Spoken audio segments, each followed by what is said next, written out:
Administrative government is all about using the bureaucratic machinery of the state to take power from the subjects and give it to the ruler. It allows for the stripping away of land from your subjects without reason and without causing tyranny. It also increases the amount of tax you get from your subjects and decreases the amount of levy. But to make up for having less peasant soldiers, it allows you to focus on having a professional man-at-arms centered army. In this video, I'll show you everything you need to know to take advantage of this extremely powerful government type. And remember, everything I'm going to be talking about in this video is part of the Roads to Power DLC. First off, unless you start in an administrative realm, you'll need to create one yourself. To do that, you need to be an independent feudal or clan ruler. You will have a decision in the Major Decisions tab to adopt centralized administration. To take it, you need to be an emperor, have your realm be a certain size, and have your powerful vassals like you. Then you can pay a good amount of gold and prestige to click the button. Also, if your culture has the bureaucratic ethos, it takes away the realm size requirement and allows you to take the decision even as a kingdom.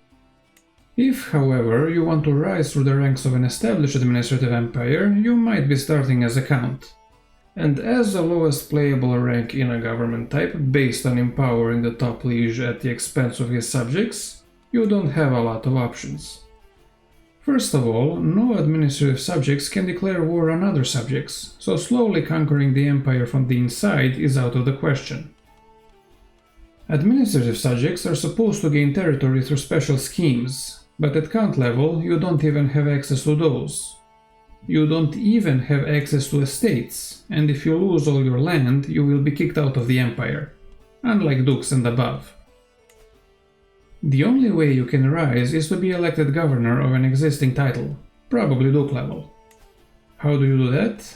Well, all titles within an admin empire, duke level and above, have this unique succession type called appointment succession. There's also acclamation succession, but that's the same thing except it's for kingdom and empire level titles.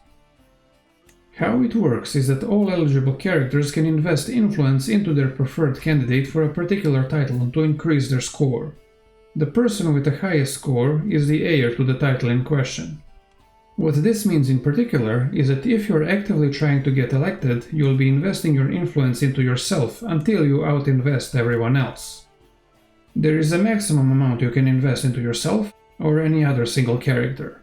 To increase the amount you can invest, you can do the expand power base scheme.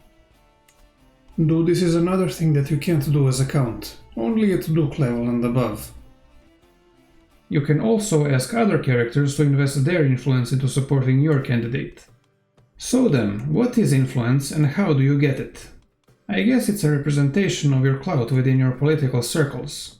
But in-game, it's effectively a currency that you earn on a monthly basis, and which you spend as you see fit. Like piety and prestige, there are levels of influence through which you rise as you earn influence points, but you don't lose levels as you spend them. Each level grants you bonuses to your scheme's success. They also give you secret bonuses, like increasing your candidacy score. And sometimes a certain level of influence is required to do things like elevate your governorship. More on that later. Unfortunately, as a count level ruler, you don't get a lot of monthly influence, and worse, the main ways of earning it are close to you. One thing you can do to earn extra influence as a count is to do challenge status schemes. Basically, go around the empire looking for characters with lower intrigue than you and use this scheme to effectively steal their influence for yourself.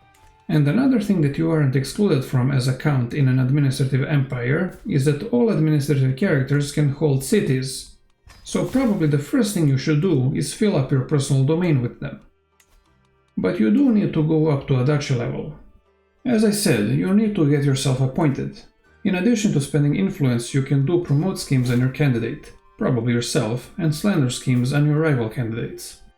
Promote scheme increases your candidate score and slander decreases it. And finally, when you are the top candidate and next in line to inherit the title, you don't have to wait for the current holder to die of old age. Of course, there's always good old-fashioned murder, but you also have access to the forced retirement and request retirement interactions. Forced retirement is a direct confrontation with the person you want to remove. You can use hooks, gold and/or influence to try and get them to give up the title. Whether you'll succeed largely depends on your respective intrigue skills. Or you can use the request retirement interaction, which is basically asking the Emperor to remove them. For this, you have to use at least some influence, hooks on the Emperor help. And whether it will succeed or not depends on how much the Emperor likes you, how much they like your target, and how important your families are. And you've done it. You've gotten your duchy level title and you're a governor. The mechanics of the administrative government now open up to you. You are now officially a noble family within the Empire. This means that if you lose all your land, you will still be part of the realm and eligible to be appointed governor again. Even when you don't hold any land on the map, you still have your estate. Your estate is basically your family's home base. It's the same mechanic as Adventurer's Camp and the Nomadic Capital. You can build up your estate to gain significant extra resources. The villa is the main building and it grants you money, influence and the ability to build more buildings in your estate. The more you upgrade it, the more of everything you get. Other buildings in your estate can give you army bonuses, plague resistance, more money, and a bunch of other useful modifiers. Some buildings have branching paths you can go down for different modifiers. And don't forget that your villa can have rooms built in it for further bonuses. Your estate is separate from the map, in a sense that it isn't tied down to any one county or barony. You can move it wherever you want within the realm, though you should always keep it in the capital of the Empire. I'll tell you why in a bit. All characters in an administrative realm have the governor efficiency stat. It's only now that you're a governor that it becomes important. Okay, it was important even when you were a count, but it's only now that you can actually do something about it. Governor efficiency represents how good you are at governing your lands. It goes from negative 50% to positive 50%. It determines how much gold you get from your holdings and how good your army is at fighting. How high or low your governor efficiency is depends mostly on your stats. Probably the best way to increase it is by doing governor issues. Every few years, governor issues will pop up in your land. They're similar to adventurer contracts. If you choose to deal with them, your character will have to travel to the county they're in. You will have to choose one of a few options. You usually have a choice between taking money, influence, or governor experience. Governor experience improves your governor trait. You automatically get the governor trait when you become a governor. It has 4 levels, and each level gives you more influence, some bonus stats, and even though it doesn't say it here, it gives you more governor efficiency. Another way to influence governor efficiency is through interaction with other characters, though you will be increasing or decreasing their governor efficiency rather than your own. You can spend influence and money to bolster or undermine a character's governor efficiency.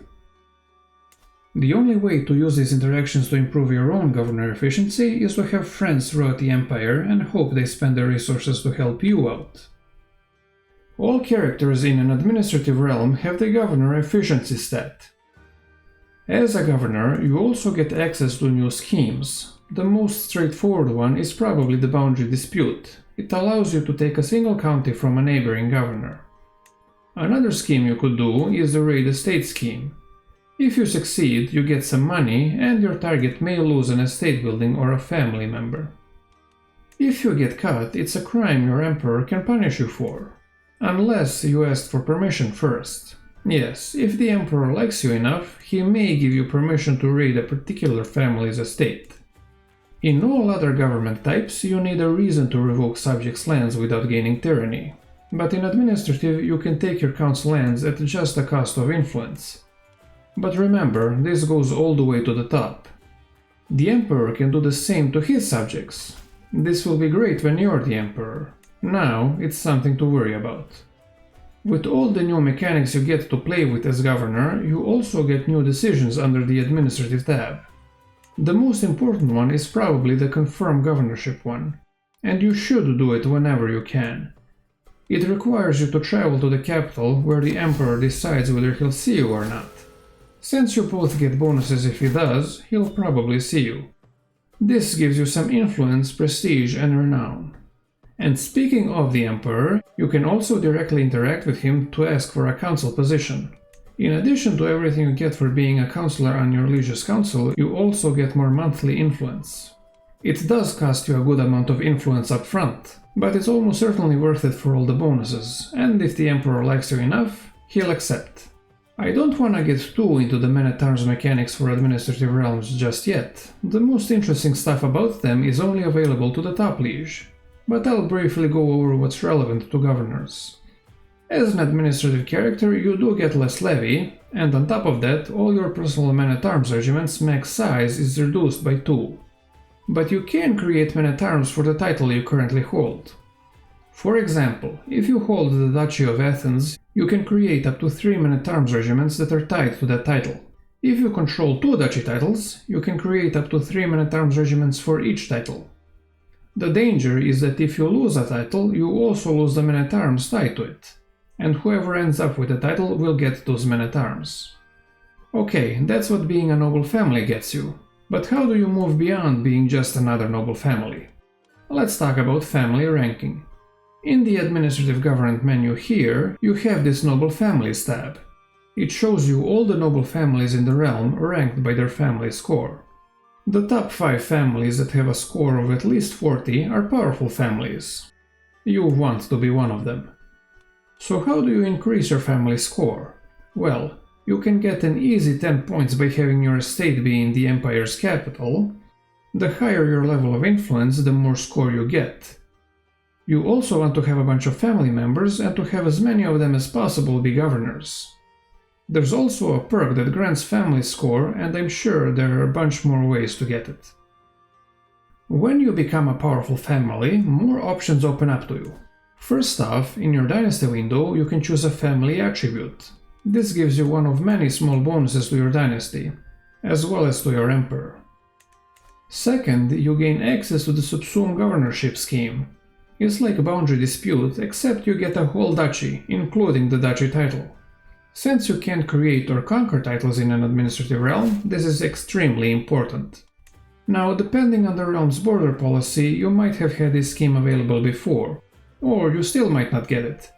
I'll go over laws and border policy in a later segment. Thirdly, you can increase or decrease the emperor's legitimacy through scheming. This can either get you a hook on the emperor or just weaken his position. And finally, you can use the depose scheme on the emperor. Straight up, if you succeed, you take the empire for yourself. But let's say you aren't ready yet. You want to build a powerful foundation to make sure you don't just get immediately kicked off the imperial throne. It's time to become a king-level governor.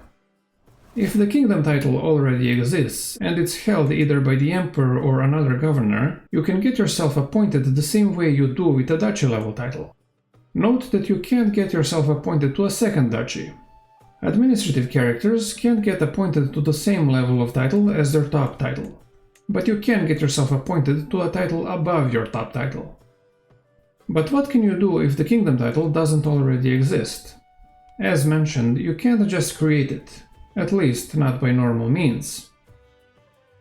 You can do an elevate governorship scheme on yourself though. If you are a powerful family, you control 25% of the de jure kingdom and you have the required level of influence. This creates the kingdom title for you.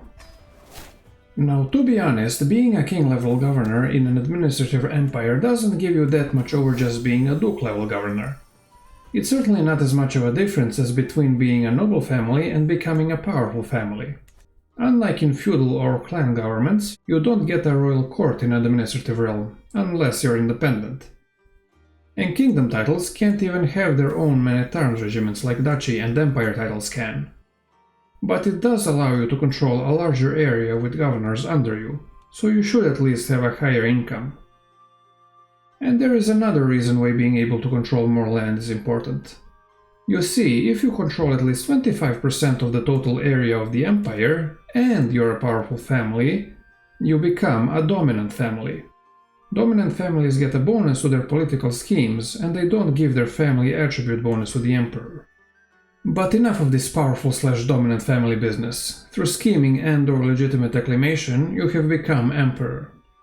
You are the Imperial Family, you are at the top. Now you can leverage all the mechanics of this government type to your advantage. Let's see what you can do.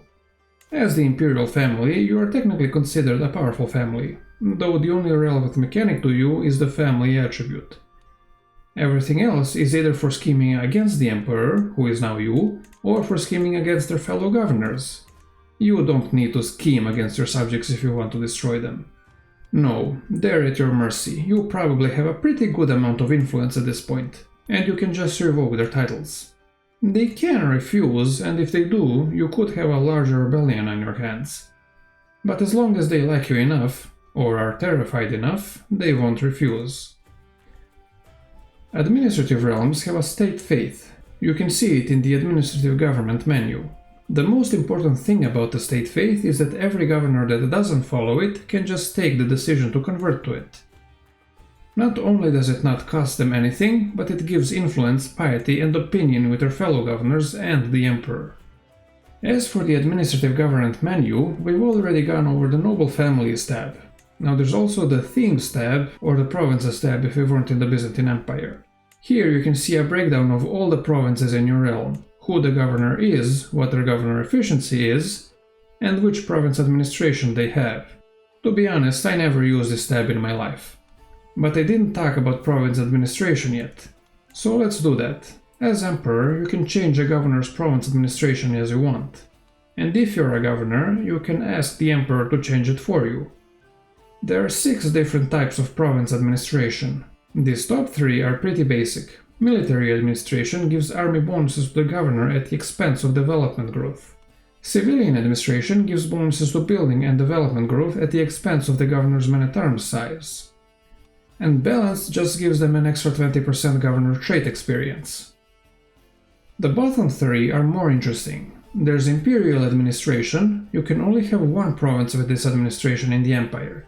It gives you prestige and legitimacy, and it gives the governor prestige and influence, along with increasing their noble family score, and making it so that you can't revoke the province without a reason. Then there's the Frontier Administration and Naval Administration. Both of these give the governor various military bonuses. You can only have Frontier Administration in provinces on the edge of your empire, and you can only have Naval Administration on coastal provinces. Both of these administration types give you the summon to war interaction with the governor. You're basically telling them to declare war for a certain duchy, and if they win, you get that land directly, not the governor. Frontier administration provinces can declare war on any duchy they border, and naval administration provinces can declare war on a nearby coastal duchy. If they have less troops than the target duchy, they might want to refuse, but you can transfer troops from other provinces to them. Alright, time to finally say everything there is to say about provincial armies. As I mentioned, each duchy title can have up to 3 of its own men-at-arms regiments, and each empire title can have up to 5. But here's the thing, in the provincial armies tab in the military menu, below the men-at-arms regiments you control directly, there's a list of all the provinces in the realm and their armies. By clicking on them, you can spend some influence to either transfer them to yourself, or to transfer them to any governor. Ideally, one with frontier or naval administration. And of course, just like all other government types, administrative has its own authority slider. It isn't anything special in itself. Just like you'd expect, the higher the authority, the more power the emperor has, and less happy the subjects are. But administrative does have one more trick up its sleeve: provincial war declaration and provincial border policy. The former governs how much governors can wage war outside the empire, and the latter governs how much the internal borders of the empire can change. When this policy is set to fixed border policy, governors can't use the boundary dispute or subsume governorship schemes at all. And if you set both of these policies to the right side, your subjects will basically never be able to change their borders without your approval. Administrative is the only government that allows you to basically fix your subjects' borders in place forever. Finally, let's talk a little bit about non-administrative subjects of an administrative realm. They pay less tax and contribute less levy to their liege. And unlike administrative subjects, they can declare war on other people within the empire if the crown authority, or imperial bureaucracy in this case, is low enough. They can declare war on other non-administrative subjects without problem. But if they attack an administrative governor, that's a crime, and they can be imprisoned for that. You generally don't want to have non-administrative subjects in your empire, and you can ask them to adopt administrative governments. You have to pay at least some gold, and they might ask you for more gold or a hook. In my experience, they almost always ask for more gold or a hook. And that's all you need to know to succeed in an administrative realm. I hope you've enjoyed this video, or find it useful. If you did, please leave a like and subscribe, it means a lot to me. And I hope to see you next time.